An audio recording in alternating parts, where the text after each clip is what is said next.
ഞാൻ നിങ്ങളോട് ഓൾറെഡി ചോദിച്ചു നിങ്ങൾക്ക് എപ്പോഴാണ് സ്ട്രെസ് വരാറുള്ളത്. It depends on person to person. ചിലപ്പോൾ നമുക്ക് നമ്മുടെ ഫാമിലിയിൽ നിന്നായിരിക്കാം. If we don't have a very good family, നമ്മുടെ പാരന്റ്സ് തമ്മിലുള്ള എപ്പോഴും ഡിസ്പ്യൂട്ട്സ് നടക്കുന്ന ഒരു ഫാമിലി, അല്ലെങ്കിൽ നമുക്ക് നല്ലൊരു ചൈൽഡ്ഹുഡ് ഇല്ലാത്തൊരു ഫാമിലി ആണെങ്കിൽ മേ ബി ലേറ്റർ ഓൺ സ്റ്റേജിൽ നമുക്കത് stress തരുന്നുണ്ടായിരിക്കും.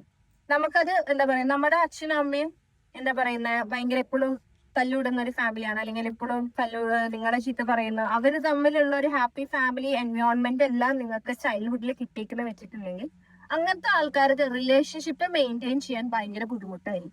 They won't be able to maintain good relation. അപ്പൊ ഒരു സ്ട്രെസ് എന്താ പറയാ, ട്രസ്റ്റ് ഇഷ്യൂ വരും അവിടെ. ഇനി നിങ്ങളുടെ ചൈൽഡ്ഹുഡ് ഓൺവേർഡ്സ് നിങ്ങളെ ക്ലാസ്സിലെ ഫസ്റ്റ് വെച്ച് വന്ന പിള്ളേരാ, അങ്ങനെ ഉണ്ടോ ആരെങ്കിലും ഇവിടെ? എല്ലാത്തിലും ഫസ്റ്റ് ഫസ്റ്റ് ഫസ്റ്റ് ഫസ്റ്റ് ഉണ്ടോ? പക്ഷെ നിങ്ങളെല്ലാം പറയാ നിങ്ങളുടെ ലൈഫിൽ നിങ്ങൾക്ക് എപ്പോഴെങ്കിലും ഒരു ഫെയിലിയർ നിങ്ങൾ എക്സ്പീരിയൻസ് ചെയ്യണം. ബിക്കോസ് കുട്ടികൾ എൻ്റെ അടുത്ത് കൗൺസിലിങ്ങിന് വരുമ്പോ ചെറിയ ഒരു എക്സാമിൽ എന്തെങ്കിലും മാർക്ക് കുറയുക, അല്ലെങ്കിൽ എന്തെങ്കിലും സ്പോർട്സ് ആക്ടിവിറ്റിയിൽ എന്തെങ്കിലും ഒന്ന് പിന്നാക്കം പോകുമ്പോൾ they are not able to manage it. അവർക്ക് പറ്റുന്നില്ല, അവർക്ക് ആക്സെപ്റ്റ് ചെയ്യാൻ പറ്റുന്നില്ല എന്റെ ലൈഫിൽ എനിക്കൊരു ഫെയിലിയർ ഉണ്ടായി എന്നുള്ളത്. എല്ലാവരുടെയും ഇവിടെ ഇരിക്കുന്ന എല്ലാവരുടെയും ലൈഫിൽ നിങ്ങൾ എപ്പോഴെങ്കിലും ഒരു അടിപൊളി ഫെയിലിയർ നിങ്ങൾ എക്സ്പീരിയൻസ് ചെയ്യണം. ഞാൻ പറയും യു ഷുഡ് ഹാവ് ഫെയിലിയേഴ്സ്. ഫെയിലിയേഴ്സിൽ നിങ്ങൾ ഓവർകം ചെയ്ത് പഠിക്കുമ്പോഴാണ് നമ്മുടെ ലൈഫില് നമുക്കൊരു സിറ്റുവേഷൻ വരുമ്പോൾ അതിനെ ഫേസ് ചെയ്യാൻ പറ്റുള്ളൂ. ഫെയിലിയേഴ്സ് എല്ലാവർക്കും ഉണ്ടാവണം. ഇപ്പോൾ like they are not able, like ഒന്നാമത് നമ്മുടെ പാരന്റ്സ് ആയിരിക്കണം. നമ്മുടെ പാരന്റ്സ് നമ്മളെപ്പോഴും ബെസ്റ്റ് ആയിരിക്കണം, നിങ്ങൾ എല്ലാത്തിലും ഫസ്റ്റ് ആയിരിക്കണം, നിങ്ങൾ അടിപൊളി ആയിരിക്കണം. പക്ഷെ ആ അടിപൊളി there comes a life situation when നമുക്ക് നമ്മുടെ ലൈഫിൽ ഫെയിലിയർ ഉണ്ടായിരിക്കും. That is part of our life. നമ്മുടെ എപ്പോഴെങ്കിലും ഒക്കെ നമുക്ക് ഫെയിലിയർ ഉണ്ടായിരിക്കും. ഇനി വേണമെങ്കിൽ ചില സിറ്റുവേഷൻസിൽ നമുക്ക് ഉണ്ടാവുന്ന റിലേഷൻഷിപ്സ് ഇഷ്യൂസ് ആയിരിക്കാം. എല്ലാവർക്കും ഒരു കോമൺ ആയിട്ട് ഉണ്ടാവുന്ന കാര്യമാണ് റിലേഷൻഷിപ്സ്, അല്ലേ?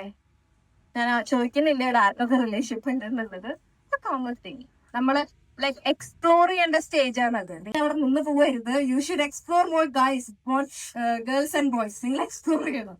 നമ്മളത് എക്സ്പ്ലോർ ചെയ്ത് പഠിക്കണം.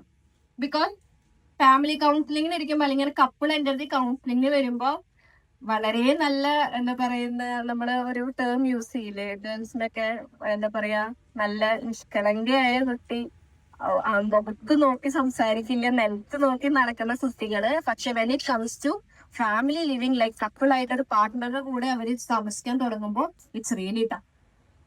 അവർക്കത് ലൈക്ക് അതും എന്താ പറയുന്നത്, ഞാൻ വിചാരിച്ചൊരു ഭയങ്കരമായിട്ട് റിലേഷൻഷിപ്സ് ഉണ്ടാവണം എന്നല്ല പറയുന്നത്. അപ്പൊ എന്നെ വേറൊരു കഴിഞ്ഞ് ക്ലാസ് ഇറക്കുമ്പോ മാഡം അങ്ങനെ പറഞ്ഞില്ലേ എന്റെ അടുത്ത് ചോദിച്ചു. ഞാൻ അതല്ല പറയുന്നത്. റിലേഷൻഷിപ്സ് നമുക്ക് എല്ലാവർക്കും ഉണ്ടായിരുന്നു. പക്ഷെ ആ റിലേഷൻഷിപ്പിനെ നിങ്ങൾ എങ്ങനെ മാനേജ് ചെയ്യുന്നു എന്നതാണ് കാര്യം. Every relationship have A boundary. ആ ബൗണ്ടറിയില് നിങ്ങളുടെ കരിയർ, നിങ്ങളുടെ സ്വപ്നങ്ങൾ, നിങ്ങളുടെ ഡ്രീംസ്, നിങ്ങളുടെ ഗോൾസ് എല്ലാം അതും ഉണ്ടായിരിക്കണം.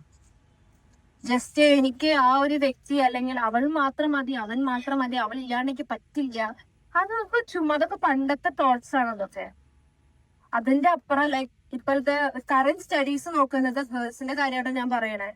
Girls now life to live a life alone. ഇപ്പൊ അവർക്ക് പാർട്ട്നേഴ്സ് വേണ്ടെന്നാ പറയുന്നത്. We don't need partner. അങ്ങനത്തെ ഒരു ജനറേഷനിലേക്ക് വരെ നമ്മൾ എത്തി. അപ്പൊ അതിന്റെ ഇടയിൽ നമുക്ക് റിലേഷൻഷിപ്പ്, നമുക്ക് എന്താ പറയാ, എനിക്ക് അവന് മതി, അവനെ പറയാം. And that also create stress.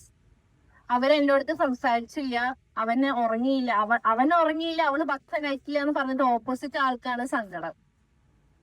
അങ്ങനത്തെയും cases എന്റെ കൗൺസിലിംഗിന് വരാറുണ്ട്.